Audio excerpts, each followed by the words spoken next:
आज हम पढ़ेंगे केमिस्ट्री का फर्स्ट चैप्टर क्लास 10th का introduction to chemical reaction and equations. तो सबसे पहले हमारा टॉपिक है फिज़िकल और केमिकल चेंज। अब केमिकल चेंज क्या होता है, जिसमें एक और एक से ज़्यादा नया सब्सटेंस मिलता है और नई फिज़िकल और केमिकल प्रॉपर्टीज़ फॉर्म होती हैं। जैसे कि आयरन को अगर CuSO4 से आप रिएक्ट कराओगे तो हमें मिलेगा FeSO4 प्लस कॉपर। तो प्रोडक्ट के अंदर दो नए सब्सटेंस मिले हैं, FeSO4 और कॉपर। तो ये केमिकल चेंज है। और आप ये भी देख सकते हैं कि CuSO4 क्या है, ब्लू कलर का है जो इधर सॉल्यूशन है रिएक्टेंट में, और आपको प्रोडक्ट में मिला है ग्रीन कलर का FeSO4 सॉल्यूशन। इसको डायग्राम के बेस पे हम समझने की कोशिश करते हैं कि एक बीकर है, बीकर में क्या है, एक कील है हमारा आयरन नील, और कॉपर सल्फेट का सॉल्यूशन है जो आपको ब्लू कलर से दिखाई दे रहा होगा। कुछ देर बाद क्या होता है कि कील पर तो कॉपर डिपॉजिट हो जाता है और जो सॉल्यूशन है वो FeSO4 का हो जाता है और ग्रीन कलर का हो जाता है। तो दो नए सब्सटेंस मिले इसमें हमें, FeSO4 और कॉपर, और चेंज इन कलर भी ऑब्ज़र्व हुआ। तो जिसमें हमें नए सब्सटेंस मिलते हैं, ठीक है, उसको हम केमिकल चेंज बोलते हैं। अब फिज़िकल चेंज क्या है? तो फिज़िकल चेंज में क्या होता है कि कोई नया सब्सटेंस नहीं मिलता। जैसे केमिकल में हमें दो नए सब्सटेंस मिले थे, FeSO4 और कॉपर प्रोडक्ट के अंदर। लेकिन फिज़िकल में क्या होता है, केवल change in colour of state होता है, लेकिन कोई भी सब्सटेंस फॉर्म नहीं होता। मतलब कोई भी नया सब्सटेंस नहीं बनता फिज़िकल चेंज में। आप ये समझ सकते हैं जैसे पानी जो है चेंज होता है स्टीम में, अगर उसे उबालोगे तो पानी भाप बन जाता है, वही वेपर। तो इसमें कोई नया सब्सटेंस नहीं बन रहा। तो ये जो चेंज इन स्टेट है, सॉलिड टू लिक्विड मान लीजिए आप, या लिक्विड टू पेपर मान लीजिए, फिज़िकल चेंज है। तो फिज़िकल चेंज में हमें कोई भी नया सब्सटेंस नहीं मिलता और केमिकल चेंज में हमें नया सब्सटेंस मिलता है। अब कौन कौन सी ऑब्जर्वेशन है जो आपको मदद करती हैं डिटरमाइन करने में केमिकल रिएक्शन? तो केमिकल रिएक्शन, इनमें से कोई भी ऑब्जर्वेशन से डिटरमाइन आप कर सकते हो। इवोल्यूशन ऑफ गैस की, कहीं गैस रिलीज़ हो रही है नहीं हो रही प्रोडक्ट में, टेम्परेचर का चेंज होना, जैसे आप इंक्रीज़ और डिक्रीज़ करके भी, और फॉर्मेशन ऑफ प्रेसिपिटेट का बनना, कलर का चेंज होना, स्टेट का चेंज होना, जैसे सॉलिड से लिक्विड, लिक्विड से वेपर, और भी बहुत हो सकते हैं। अब केमिकल रिएक्शन है, ये क्या होते हैं, केमिकल चेंज होते हैं जब रिएक्टेंट ट्रांसफॉर्म होता है प्रोडक्ट में, या फिर बॉन्ड्स का ब्रेक होता है एटम्स के बीच में, तो उसे हम केमिकल रिएक्शन बोलते हैं। मतलब रिएक्टेंट से प्रोडक्ट में चेंज हो रहा है या बॉन्ड्स ब्रेक हो रहे हैं एटम्स के बीच में। केमिकल रिएक्शन हमारी बहुत तरह की हो सकती हैं। कॉम्बिनेशन रिएक्शन हो सकती हैं, डिकम्पोजिशन रिएक्शन हो सकती है, डिस्प्लेसमेंट है, डिस्प्लेसमेंट में भी सिंगल डिस्प्लेसमेंट और डबल डिस्प्लेसमेंट, ये दो तरह की होती हैं। रिडॉक्स रिएक्शन होती हैं, एक्सोथर्मिक रिएक्शन होती हैं, एंडोथर्मिक रिएक्शन होती हैं, प्रेसिपिटेशन रिएक्शन होती है, न्यूट्रलाइजेशन रिएक्शन होती है। उसके बाद आप वर्ड इक्वेशन पे आते हैं। वर्ड इक्वेशन क्या है? केमिकल रिएक्शन है जिसको हम वर्ड्स में एक्सप्लेन करते हैं, वर्ड्स, ठीक है, केमिकल फार्मूला में एक्सप्लेन नहीं करते। ये हमें मदद करती है आइडेंटिफाई करने में रिएक्टेंट और प्रोडक्ट को केमिकल चेंज में। जैसे एग्जांपल है, sodium plus chlorine gives sodium chloride. कि सोडियम अगर क्लोरीन से रिएक्ट करेगा तो हमें प्रोडक्ट में सोडियम क्लोराइड मिलेगा। तो इसको हमने वर्ड्स में एक्सप्लेन करा है, ना कि हमने सोडियम को Na लिखा है, क्लोरीन को Cl लिखा है, और ना ही हमने प्रोडक्ट में जो सोडियम क्लोराइड है उसको NaCl लिखा है। तो सिंपल इसको वर्ड्स में लिख दिया है। अब एलिमेंट के सिंबल क्या होते हैं और उनकी वैलेंसी क्या होती है? तो सिंबल एक केमिकल कोड होता है एलिमेंट के लिए। हर एलिमेंट को दो लेटर एटॉमिक सिंबल से दिखाते हैं, जैसे सोडियम को Na, मैग्नीशियम को Mg, ठीक है, एल्यूमिनियम को Al। अब हमारा वैलेंसी क्या है? वैलेंसी कंबाइनिंग कैपेसिटी होती है element. It can be consider as, इसे कंसिडर किया जाता है कि कितने इलेक्ट्रॉन लॉस्ट हुए, गेन हुए या शेयर्ड हुए एटम के द्वारा, जब वो कंबाइन होता है अनदर एटम से और मॉलिक्यूल बनता है। जैसे आप 9th क्लास में भी पढ़ चुके हैं। जैसे सोडियम की अगर एग्जांपल लें हम, सोडियम का इलेक्ट्रॉनिक कन्फिग्रेशन होता है 281, तो उसमें एक इलेक्ट्रॉन आसानी से हम लॉस कर सकते हैं और उसकी वैलेंसी को +1 मान सकते हैं। ऐसे ही अगर बात करें कार्बन की, तो कार्बन के आउटर मोस्ट शेल में 4 इलेक्ट्रॉन होते हैं, उसका इलेक्ट्रॉनिक कन्फिग्रेशन 2,4 होता है। तो वो क्या करेगा, 4 इलेक्ट्रॉन शेयर कर लेगा, तो उसकी वैलेंसी 4 हो जाएगी। ऐसी अगर हम बात करें क्लोरीन की, वो होता है 287। अब वो आसानी से 7 इलेक्ट्रॉन दे नहीं सकता, इसलिए वो एक इलेक्ट्रॉन लेगा और उसकी वैलेंसी क्या हो जाएगी, -1। तो इस तरह हम सबकी वैलेंसी निकाल सकते हैं। अब केमिकल इक्वेशन लिखना, तो केमिकल इक्वेशन क्या होता है, रिप्रेजेंट करना केमिकल रिएक्शन को सिंबल की टर्म्स में और केमिकल फार्मूला की टर्म्स में, रिएक्टेंट और प्रोडक्ट की फॉर्म में, उसे बोलते हैं केमिकल इक्वेशन। तो याद रखना सिंबल और केमिकल फार्मूला की फार्मूला को, रिएक्टेंट एंड प्रोडक्ट की, उसे सिंबल की फॉर्म में लिखना। जैसे अगर हम इसको पूरा भी लिख सकते थे जिंक ZIN से, लेकिन हमने ऐसा नहीं लिखा, जिंक का हमने सिंबल लगाया, डाइल्यूट HCl4 से रिएक्ट कराया और हमें प्रोडक्ट में मिला ZnSO4 और हाइड्रोजन गैस हमारी रिलीज़ हो गई। जिंक हमारा सॉलिड है तो उसके लिए हमने सॉलिड यूज़ करा, डाइल्यूट H2SO4 हमारा एक्वस सॉल्यूशन है तो उसके लिए एक्वस यूज़ करा, ZnSO4 भी एक्वस है उसके लिए भी एक्वस यूज़ करा। यहाँ पे H2 के आगे गैस आएगा स्मॉल g, तो उसके लिए हम गैस यूज़ करते हैं।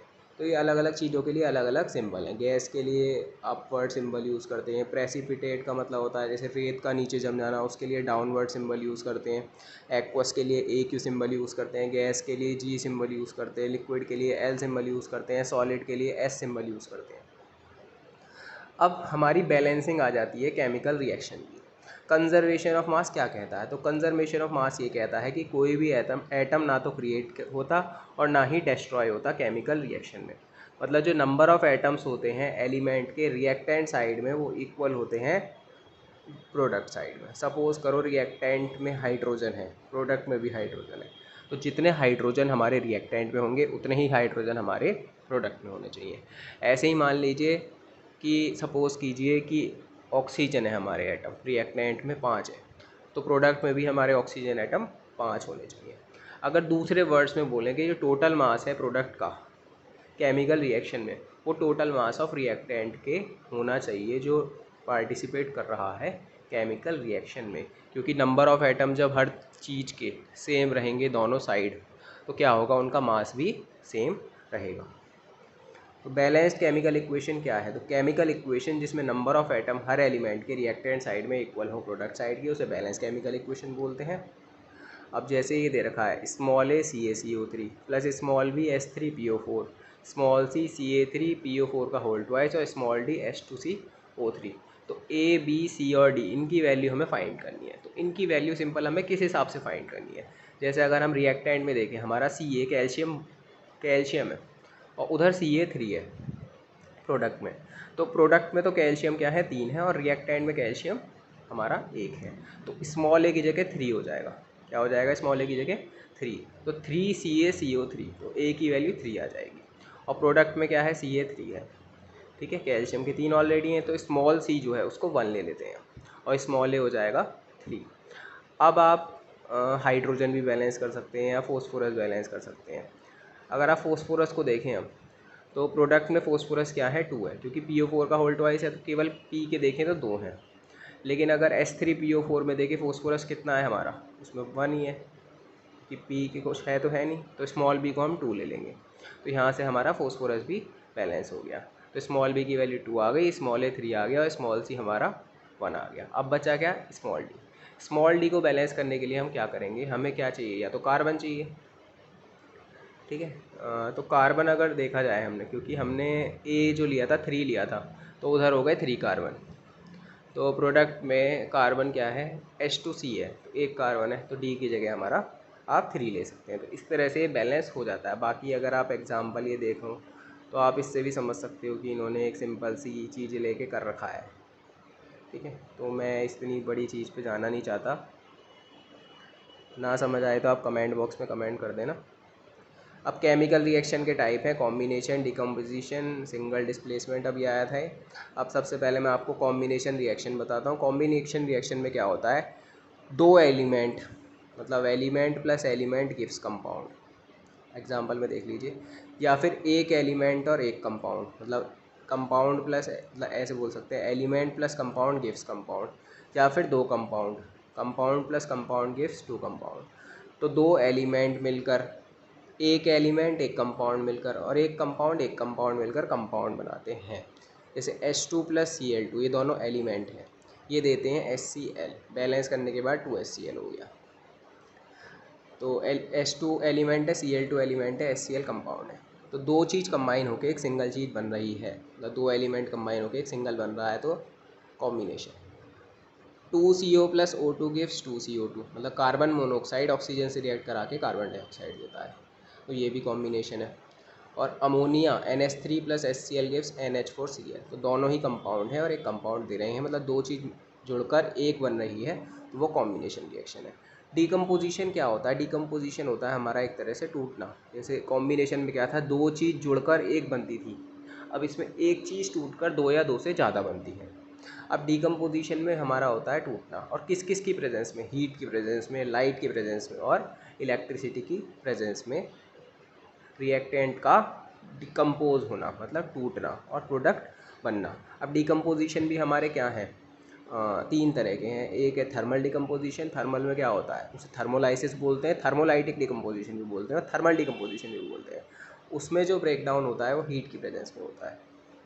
कि थर्मल माने होता है हीट। जैसे आप देख सकते हैं इसमें आपको मोमबत्ती दिखाई दे रही होगी, एक टेस्ट ट्यूब दिखा रही होगी। टेस्ट ट्यूब में क्या होगा, वो जो रेड कलर का लिक्विड है वो मर्क्यूरिक ऑक्साइड है। तो आपने इसको हीट करा तो वो क्या हो गया, मरकरी नीचे सेटअप हो गया, और जो ग्रे कलर का सॉल्यूशन है वो और दिख रहा है आपको, तो मर्क्यूरिक ऑक्साइड, ठीक है, वो टूट गया मरकरी प्लस ऑक्सीजन में। तो नीचे वाला मरकरी है, बाकी वो जो ग्रे कलर का दिखाई दे रहा है वो एक तरह से कह सकते हैं आप ऑक्सीजन है। तो थर्मल डिकम्पोजिशन हुआ है HgO का, मतलब टेम्परेचर की प्रेजेंस में, क्योंकि आपने इसको हीट दी है। दूसरा है लाइट की प्रेजेंस में। अब लाइट में क्या है, ये H2O2 है हमारा, उस पर लाइट पड़ रही है, तो वो ब्रेक डाउन हो जाएगा H2O प्लस ऑक्सीजन में। ऑक्सीजन आपको निकलती हुई दिखाई दे रही होगी। फर्स्ट वाले में भी हमारी आपको ऑक्सीजन निकलती हुई दिखाई दे रही है, वो देखो वाइट कलर से ऊपर की तरफ जो जा रहा है, इसमें भी। तो लाइट जब डाली H2O2 पर, लाइट अपने आप पड़ी तो वो टूट गया H2O प्लस O2 में। तो इसे बोलते हैं फोटोलाइटिक डिकम्पोजिशन या फिर फोटोलाइसिस, क्योंकि ये किसकी प्रेजेंस में हो रहा है, सनलाइट की प्रेजेंस में हो रहा है। अगर कोई चीज़ इलेक्ट्रिसिटी की प्रेजेंस में ब्रेक डाउन होती है, जैसे H2O है, वो ब्रेक डाउन होगा H पॉजिटिव में प्लस O2 नेगेटिव में, तो वो इलेक्ट्रिसिटी की प्रेजेंस में होगा, क्योंकि जब पानी से बिजली पास करेंगे तो वो आयंस में टूट जाएगा, उसे बोलते हैं इलेक्ट्रोलाइटिक डिकम्पोजिशन या इलेक्ट्रोलाइसिस। फोटोलाइटिक डिकम्पोजिशन ऊपर वाला था, और फोटोलाइसिस बोलते थे जो लाइट की प्रेजेंस में रिएक्टेंट ब्रेक डाउन होता था, और जब टेम्परेचर की प्रेजेंस में ब्रेक डाउन होता था उसे थर्मोलाइटिक डिकम्पोजिशन या फिर हम थर्मोलाइसिस बोलते थे।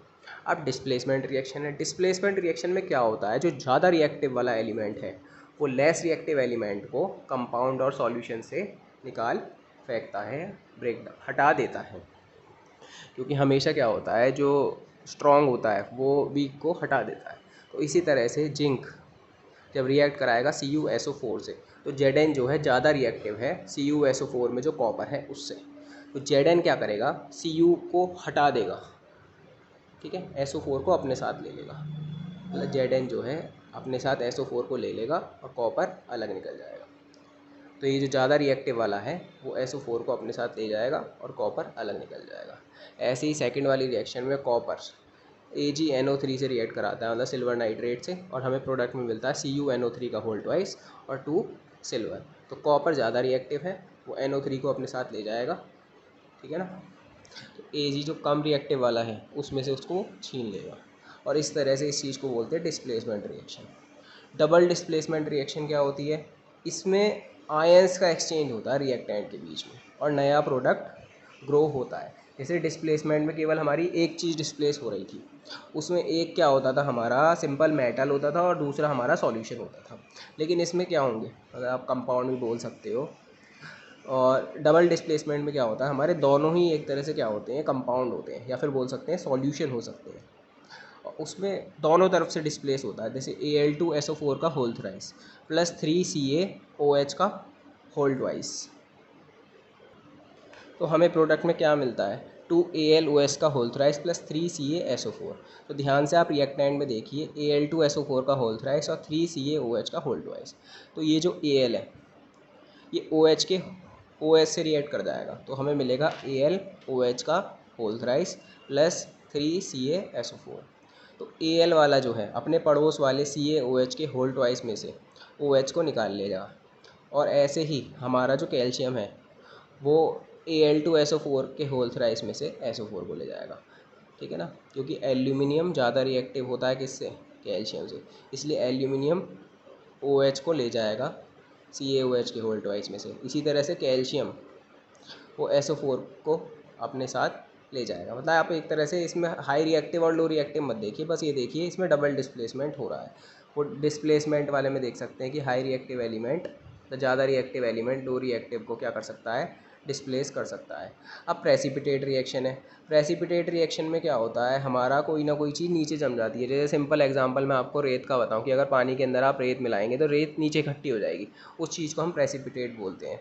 सेम अगर आप इसमें देखिए, एक बीकर है जिसमें ग्रे कलर का सॉल्यूशन है, आप फिर उसमें येलो कलर का सॉल्यूशन डाल रहे हैं, तो वो येलो कलर का सॉल्यूशन क्या होगा, वो नीचे बैठ गया। ठीक है, तो इस चीज़ को बोलते हैं प्रेसिपिटेट। तो PbNO3 के होल ट्वाइस में अगर आप 2Ki को रिएक्ट करा रहे हैं तो हमें मिलता है 2KNO3 प्लस PbI2।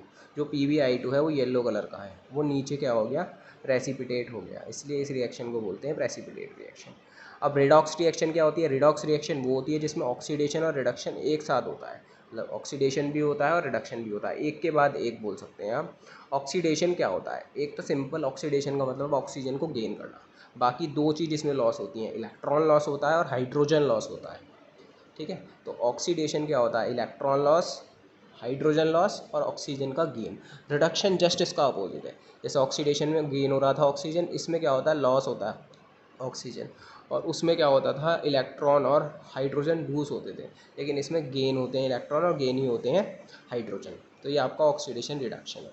अब ऑक्सीडाइजिंग एजेंट और रिड्यूसिंग एजेंट क्या है, तो ऑक्सीडाइजिंग एजेंट क्या होता है, एक सब्सटेंस जो ऑक्सीडाइज करता है दूसरे सब्सटेंस को, मतलब किसी और को तो ऑक्सीडाइज कर दे और खुद रिड्यूस हो जाए।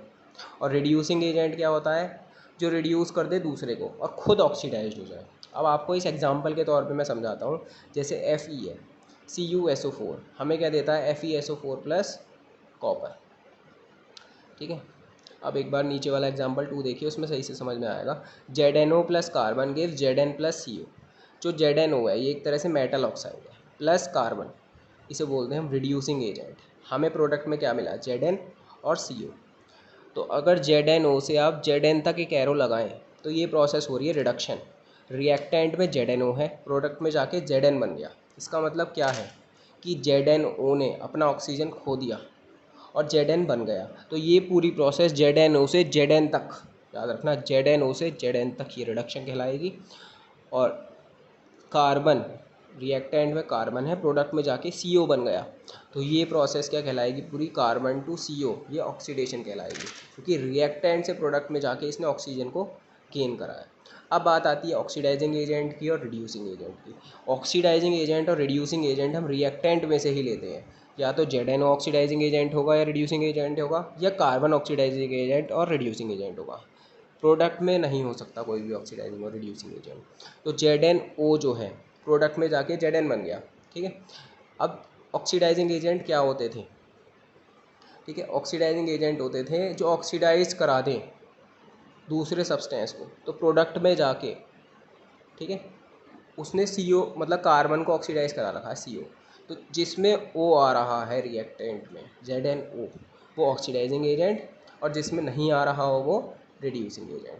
तो कार्बन हो गया हमारा रिड्यूसिंग एजेंट और ZnO हो गया हमारा ऑक्सीडाइजिंग एजेंट, क्योंकि ZnO ने क्या करा, कार्बन को ऑक्सीडाइज करा दिया, ऐसे ही कार्बन ने क्या करा, ZnO को रिड्यूस करा दिया। अब हमारी एंडोथर्मिक और एक्सोथर्मिक रिएक्शन आती है। एक्सोथर्मिक रिएक्शन ऐसी रिएक्शन होती है जिसमें प्रोडक्ट में हीट रिलीज होती है, और एंडोथर्मिक रिएक्शन ऐसी रिएक्शन होती है जिसमें हमें हीट जो है ज़रूरत होती है, मतलब स्टार्टिंग में ही हम हीट को देते हैं। तो जैसे एक्सोथर्मिक का एग्जांपल क्या है कि Al plus Fe2O3 gives Al2O3 plus Fe plus Q। तो इसमें प्रोडक्ट में हीट रिलीज़ हो रही है, तो हीट इवॉल्व होती है रिएक्शन में। ज़्यादातर कॉम्बिनेशन रिएक्शन जो है क्या होती हैं, एक्सोथर्मिक होती है। एंडोथर्मिक है, इसमें हीट रिक्वायर होती है रिएक्शन के लिए, जैसे कार्बन डाइऑक्साइड है और पानी है और सनलाइट है। इसमें हमें क्या मिलता है, C6H12O6 और ऑक्सीजन मिलती है। तो क्या है ये हमारी, एक तरह से ये हमारी फोटोसिंथेसिस की रिएक्शन है, और इसमें हमें क्या है, हीट सनलाइट की फॉर्म में इस्तेमाल हो रही है। ठीक है, तो ये एक तरह से डिकम्पोजिशन रिएक्शन भी, मतलब वैसे बोल रहा है ज़्यादातर डिकम्पोजिशन रिएक्शन एंडोथर्मिक होती है। तो इसमें क्या है, इसमें हीट स्टार्टिंग में ही दी गई है, मतलब रिएक्टेंट के अंदर, तो ये एंडोथर्मिक है, और प्रोडक्ट के अंदर रिलीज होती है तो वो एक्सोथर्मिक होता है।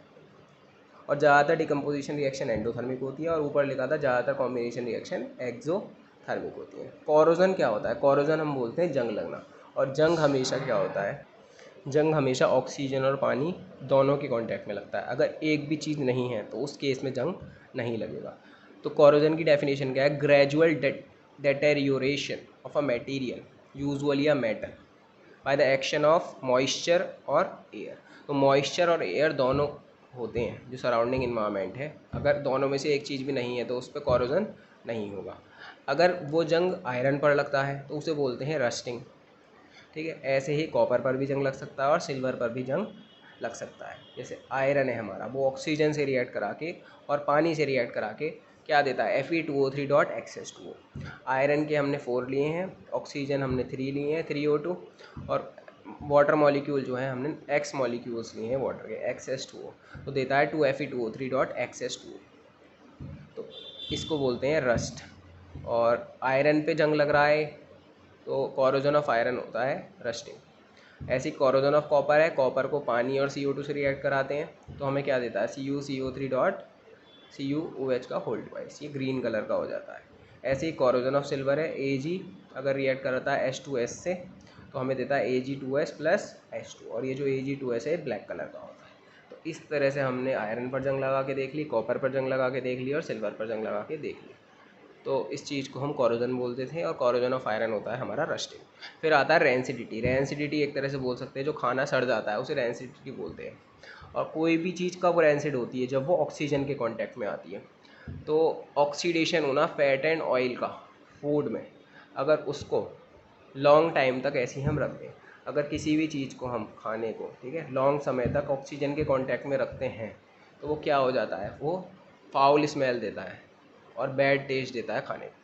रेंसिड फूड की वजह से स्टोमच इन्फेक्शन हो सकता है अगर उसे हम कंज्यूम करते हैं। अब प्रिवेंशन क्या है? Use of air tight container. Air tight container का यूज़ करना चाहिए जिसमें से ऑक्सीजन पास ना हो। पैकेजिंग विद नाइट्रोजन, जैसे चिप्स के पैकेट में नाइट्रोजन भरी रहती है तो उसको वो रेंसिड होने से बचाती है। थर्ड है रेफ्रिजरेशन, आप अपना खाना रेफ्रिज में रख सकते हैं। फोर्थ है एंटीऑक्सीडेंट को मिला सकते हैं या फिर प्रिजर्वेटिव्स को बोलते हैं, जैसे हम अचार में मिलाते हैं, ठीक है, सिरका वगैरह टाइप। एंटीऑक्सीडेंट वो होते हैं जो ऑक्सीडेशन से क्या करते हैं? बचाते हैं हमें। थैंक यू, आज का लेक्चर इतना ही था।